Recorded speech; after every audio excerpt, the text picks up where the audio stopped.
they're getting better every week. Good offensive team, balanced, run pass, hurt you both ways. Defensively fast, very athletic, keep getting better. So, big challenge. Best team we've faced this year. Is it more difficult to play a team like that when they come off a big win, or is it maybe potentially let down? I don't know. I mean, I would have to know the team better and the staff better. I don't know either, so it's hard to say. It looks to me like they're making steady improvement every week, all year, on both sides of the ball. So when you usually see that on tape, that means one win, one loss usually isn't going to affect their progress very much. Would you prefer to be playing a team like that, having the extra week to prepare? Yeah, the extra week helps against Auburn. They give you a lot offensively, a lot of formations, a lot of sets. Use their personnel in many unique ways. So to have the extra week probably helped us in the end in terms of our defensive staff getting ready. Have you seen an offense similar to Auburn's this season? Ours, I would say out of all the teams we've faced, what Brian does offensively, I mean, it's not exactly the same, but a lot of what we do mirrors a lot of what they do, especially in the running game. So, what we had in spring and camp probably gives us something to draw on in terms of our guys.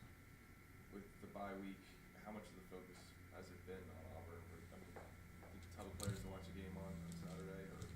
No, they've been watching tape on him for a week now. But the focus for the staff was all on Auburn. For the players, we introduced them to some concepts. Last night was all Auburn, last night's practice. But last week was more fundamentals, playing fast, scrimmage type stuff. So, but all the meetings, all the film work has been on Auburn. Obviously, with the bye week, I'm sure it allows some guys to get healthy. What's it looking like injury-wise? Well, I think we're healthier. I think we're fresher. I think we looked pretty fast last night. They had a few days off. Yeah, it helps at this point in the year to have a bye week. Guy, I think that left the last game was Robert Ralph, the freshman. Is everything good to go? No, no. Robert's out for the season. He had a broken ankle. Again, it was one of those where I was more worried about the ligaments than the bone. It was a blessing that it was broken ankle and not. There was no ligament involvement at all, so it'll be a clean heel, and he'll be back before spring. No dislocation? No. The worst thing with those injuries is when the ligaments get severed at the same time. Now you're talking a year of rehab. There was no ligament involvement, not even a stretch. It was all bone, so it was very good news for him. Obviously, with Auburn, they're a spread team, but they can run the ball, as you mentioned. Probably put more linebackers on the field. Who else in the rotation is going to have to step up with him now? Well, freshman Andrew Curtis will have to step up. But Andrew's been working with the twos, as well as Robert. Freedom Whitfield, probably going to get some more playing time with Robert out. So those two, we're using Grandel pretty creatively right now. He'll be giving us some snap at linebacker and some at DN, as he's been doing, especially in passing situations. So, it's not the linebacker position as much as it's the secondary. When you start playing teams that run well out of spread, and you're thin in the secondary, where's your dime going to come from? Where's your nickel going to come from? And then guys who can also understand the run fits. It's easy to say, well, throw a freshman in at nickel. That's one thing against a Marshall. It doesn't challenge you in the run game the way these guys do. Now you start getting all the cross action and the fullback and the tight end back, and that's a lot for a young nickel to sort out. So you're looking at guys who are more experienced. So it'll be a mixture of linebacker sets and nickel sets. Defend them as best we can. What prompted you to make the move with Grandel to start putting him in different places? South Florida game, really. The edge, really, he was playing linebacker at the time, but bringing those pressures off the edge and, really something. You take a linebacker and you put him on the edge, and you worked him a lot in camp there. It's an adjustment for him, you know. So kind of stopped that at one point. Didn't feel like it was translating like we hoped it would. And then right about South Florida game, we were playing more base, and we were bringing him pressure off the edge, and we saw again what we wanted to see from him. And so putting him at end but standing him up, making him feel more comfortable has kind of brought that aggressiveness back for him.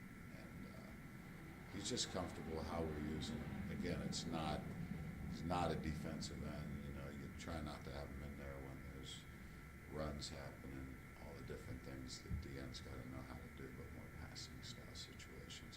But one thing it does allow you to do, obviously, is to get into a 30 front pretty easily. Get him off the ball back in the linebacker. So it's translated pretty well for us. I'd like to keep doing that, keep expanding that. What is anything that he's done? Has he picked anything up quicker than other aspects of it? There, is he rushing the passer better? Is he dropping the coverage? He's doing both. I mean, and I think he's starting to be comfortable in that pass rush on a tackle, which is new. I mean, it's easy to say throw that guy down at an end, but you know, it's a whole new set of skills that those guys are not trained to do. And for him, he's got some natural stuff, good with his hands, has a good spin move, good counter. Just trying to take little things like that and build on those and give him a little bit more tools to work with as he does that. Did Martin's injury kind of push Yeah, him over? yeah. Martin's injury kind of. That's when we just started, seeing what he could give us there. Where's Martin now? You think? I think about 95%. You still see it affect him at times when he's turning a corner or something, but you could watch 9 out of 10 plays on the practice tape and not see any effect of it at all. Every once in a while you can see it. When you see something that you can't make the cut as sharp. Well, as just that tight pass rush on the edge. You really got to lean in and press down. And, I don't know. I don't think it's the knee as much as the brace. So. When you talk often about how one of the best players on the field, does using Randall that way, I'm assuming is one of the things that precipitated your ability. He's one of your best 11 players. You want to try to keep him on the field as much as you can. Yeah, I think that's probably true. You look at Randall and you can use him in so many different ways. Some of our DBs, that's why we dual train guys, and truthfully, Chuck, that's why we try to teach our defense conceptually and interchangeably, and that goes back to how we train them in the spring. We work different skills with no position in mind. We'll work safeties, we'll work nickels, we'll work dimes, we'll work backers, ends, all on these same skills, and then makes them more interchangeable at times like this. Also allows you to be creative with your game plan. So guys like Randall certainly help you in a defense like this because he can do different things for you. Auburn's season's perception at least pretty much changed over the weekend. Now they're looking at a BCS bowl and things like that. Obviously, you're trying to keep it even keeled week after week. How difficult is it knowing now that Auburn's an even larger opponent than perhaps they were originally pegged to be? How difficult is it, or how easy is it in many senses to keep your team even keeled heading into this game? Well, I say this, certainly was not surprised by the result of that game. Not one bit surprised. Having spent a week watching the previous games and looking at their improvement, I wasn't surprised. So they're still the same team I thought they were going into Saturday. Are they relatable? Is this week relatable to Georgia and Alabama last year? No, we're in a different place right now. How so? We're better. I think we were still trying to teach our players the basic fundamentals of our offense and defense a year ago at that time. That's why that was scary.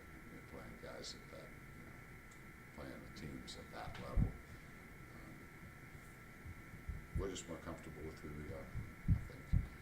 We'll go in there and execute just fine. Less fear? I don't think there was any fear, because I don't think it's... Well, you said it was scary. Well, it was scary more for coaches, like, what do I call? What can I call? against these teams, you know, and like, we're gonna give you a lot of different offense, a lot of different formations, and you really weren't sure that your players were ready to handle that yet on that scale, especially on a stage like that. This year, you know, minus the injuries, I feel pretty good about where we are and what we can match up with and get taught and feel like we can actually, it's a difficult offense to face. It gives you a lot. It's almost like a wing T wishbone style offense in terms of just giving you all the different sways and swipes and different fits and using their fullback and tight end creatively. So, but I also feel like we can talk conceptually with our guys and draw on experience, and we're going to do this like we did against this opponent and this like we did against this opponent, and our guys will pick up on it. And so we're much better equipped to probably handle this type of game on both sides of the ball than we were at that time. What do you think of Trey Mason? Trey Mason, running back. Anything stick out about him? Yeah, he's strong. Yeah, he's fast. They got him all over the place, though. You know, they got a lot of, you know, obviously they got a lot of team speed, and the difference is, you know, we'll face speed in our league, I think, a little more with the team, with the SEC teams. You see these speed guys, but that are also, you know, powerful guys. And, just got to bring it. They're going to be physical. They always have been. Auburn, and you got to be physical back. Touched on it a bit on Friday. This is a game that provides an opportunity to get that signature win. I know you don't want to think about that too much in the preparations or at all, but how important is it to have a good showing against a team like that to sort of strengthen that argument you've been making all year that this team is better and it's not a doormat anymore? Well, I think it's important. I don't know. I mean, I will say this. I think it's important that we go up there and play our best game, right? I think if we do that, everything will be fine. And I really do. And I just think we need to go up there and play our best and not worry about where Auburn's ranked or what the crowd's going to be like or any of that. We just need to go up there and play our game and let it all hang out, and we'll be just fine. That's a much more comfortable position. I mean, you touched on it just a minute ago. A far more comfortable position than any of these situations last year. Yeah. And Yeah. that's got to be comforting to you in a way. It is. Not to overuse comforting. It is, and I don't think I could have said that a year ago. I think to challenge in a game like this a year ago, we'd have to play way over and above who we actually were. But I've said that from the beginning. That's not who I want to be as a football program. I don't want to be that team that has that one big upset and goes in the tank for 3 weeks. I want to play our best game every week and let the chips fall where they may from that point. Anyone else? Thank you. Thanks.